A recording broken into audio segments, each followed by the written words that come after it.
All right, it's me, Tony Savali, back here with Coach Threet and Coach Bubba Threet. If you didn't know, I've been doing a lot of interviews this year. This is a family thing a little bit. This is my brother-in-law. Coach Threet is my brother-in-law. I married his baby sister. This is my father-in-law. If you've never met Coach Pat Threet, everybody calls him Bubba.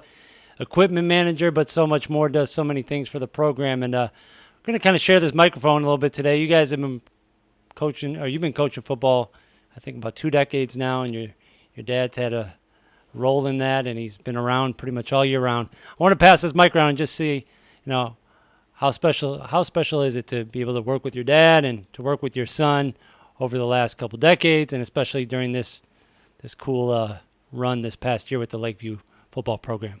I'll pass it over to Coach Threet first. Working with your dad. Yeah, it's been it's kind of what makes it a lot of fun.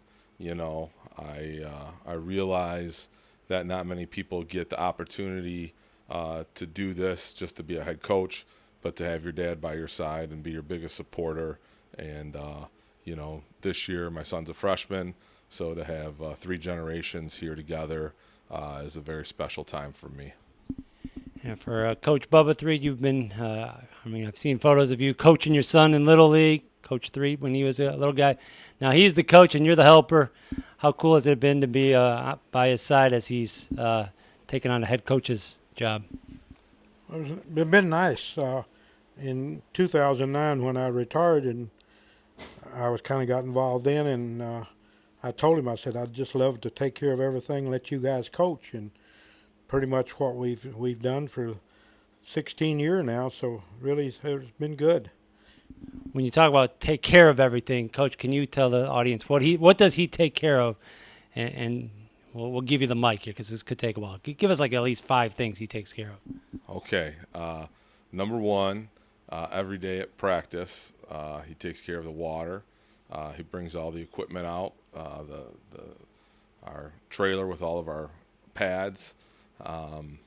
He's taking care of any needs of any players, as far as if they need a mouth guard or a piece of equipment's broken. Things we don't like to take care of is when they forget their stuff at home, but he makes sure that they're prepared for practice. Off-season, inventory on all helmets and shoulder pads, knee pads. Truthfully, every piece of equipment we have is labeled and numbered, from their pants, their knee pads, thigh pads, helmet, shoulder pads, every single item.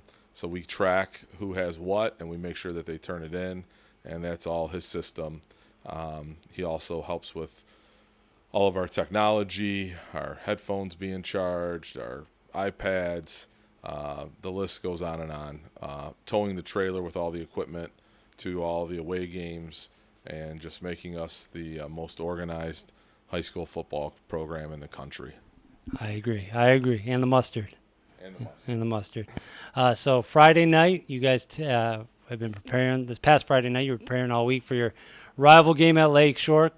Coach Bubba's up here doing what he always does, getting here very early, packing the trailer. And then it was a strange night for the family here. So I'm going to let Bubba here kind of talk about what happened on Friday night as we were getting ready for the big Lakeshore game, and kind of a strange story that has a great ending. So you were getting ready for the game, and then tell us what happened, Coach. Well, we got the trailer packed. I was pulling the trailer out past the gate so I could lock the gate for the stadium. I pulled the trailer out and went to get the gate, and I broke out in a cold sweat.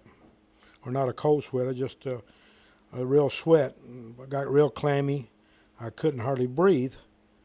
So I locked the gate and pulled around to the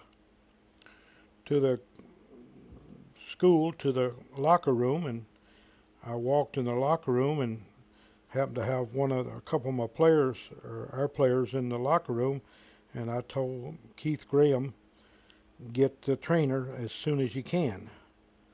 And he did, and in the meantime, Dallas Harris was there, and he looked in, and he saw something was going on. I think he went and got Coach Lovett. In the meantime, Coach Lovett or Dallas run down to the media center where Coach Threet was, and with Christian athletes, and he came down. And Damien took my blood pressure, and he said, your blood pressure is low.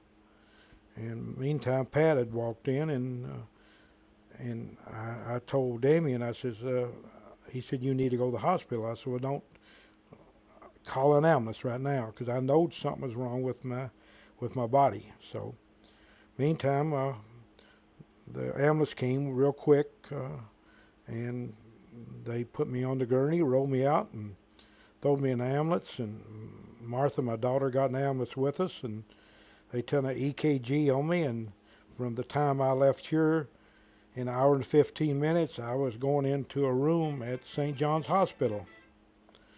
They had put a stent in my heart, and I guess my plaque in one of my arteries had collapsed and blocked the artery up.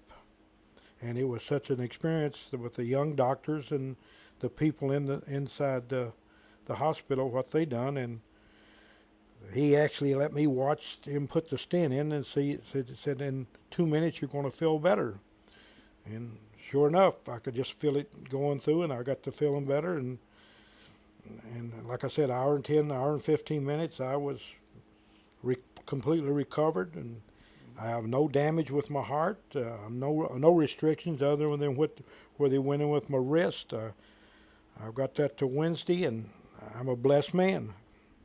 So here we are getting ready for a football game, and then things kind of get real. Things get put into perspective. You're getting ready for the game, and you find out your dad isn't feeling so well, and that he's maybe having a cardiac event, as they were talking about him. And I know there were a lot of guys here, and kind of talk about what was going through your mind, and what the reactions were like with you and your fellow coaches, and kind of the testimony of it all too. Kind of, your dad mentioned on it, but I know it's kind of sad news, and tough news, but what came of it all, and what you learned through this all. Well, when you go through something like this and you're a leader, a lot of people are looking at you. So I had, my dad's a leader, and I've learned how to lead from him.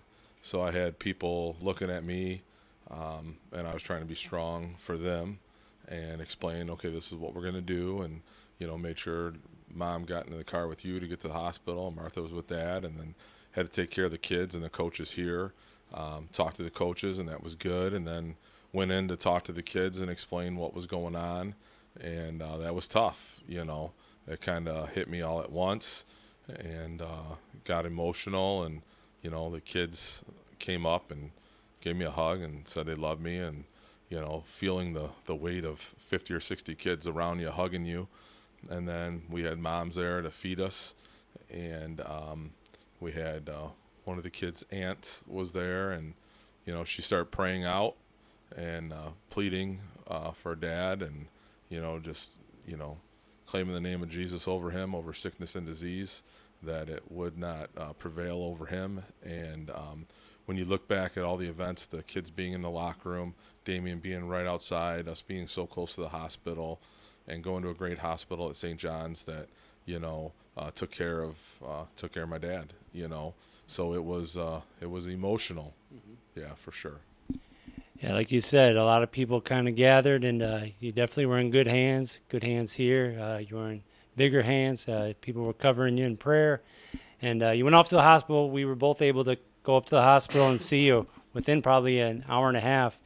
And man, you look so much better. And all of us got a chance to get in there, and I know you saw Coach Threet first, and did you want the first things you were talking about? You weren't talking about your heart. You weren't talking necessarily about restrictions. What were you most concerned about after you kind of got that stint in and we're starting to feel a little bit better? What were you talking about? Well, it was a joke to the doctor. I asked him if I could go to the game. He said, no, you'd have to spend at least the night there. Then Patrick and David came in, and I told them, get out of here and go to the game. And off they went to the game. So, Coach Threet spent some time with his dad, and so did grandson. And you guys got to, he was in good health and good hands. You guys got to go to the rivalry game. And you FaceTime your dad. And, Dad, what did you say to Coach, and what did you say to the boys? You had a nice one-liner. Do you remember what you said to the boys? Go ahead and kick their butt. Go ahead and kick their butts. Boys went crazy on FaceTime. It was an emotional moment in the hospital. How was that? How did that sound on your end? It was a great moment. When I showed up with David, the kids saw us and they were looking and waiting to see what was the news, and then we brought him up and we told him that he was okay and he was going to be all right. And then when I pulled the phone out to FaceTime him, they were chanting Bubba, Bubba, and real excited. And it was like feeling a weight lifted off of the kid's shoulders. Because it's like faith, football, and family. And that's what we offer. This is a family environment where we love our kids love our coaches, and it's not always pretty or nice, but it's at the end of the day, I think I felt the love from our parents and our players and my coaches, and I know that it's not like that everywhere, but it's like that here at Lakeview. He said, kick their butts. You were at Lakeshore, 35-0 at halftime. I watched the game just a few minutes ago back on the hudl account. Looked like everything was rolling.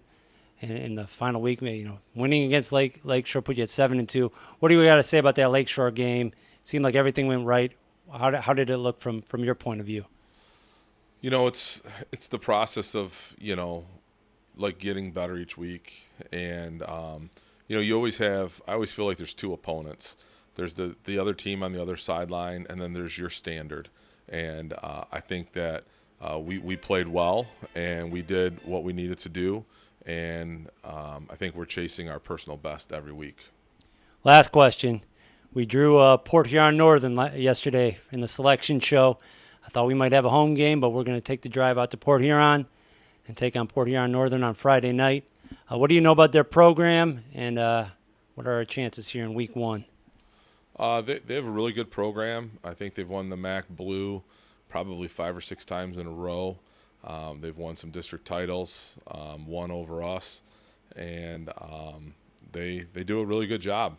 They got a couple of Division I players. They're well coached, good line, big kids, good quarterback. So it's definitely a challenge. We'll be playing up there at their stadium, which is a lot of fun. If you've never been there, you should go up. There's no track there, so you're right on top of the action. And they're a good program, and we're looking forward to the opportunity to go up there and have a good ride home. Well, we appreciate you guys listening to this interview for Story of the Season. Hopefully there's more season to come. Good luck, coaches, next week at Port Huron, and thank you for sharing your story.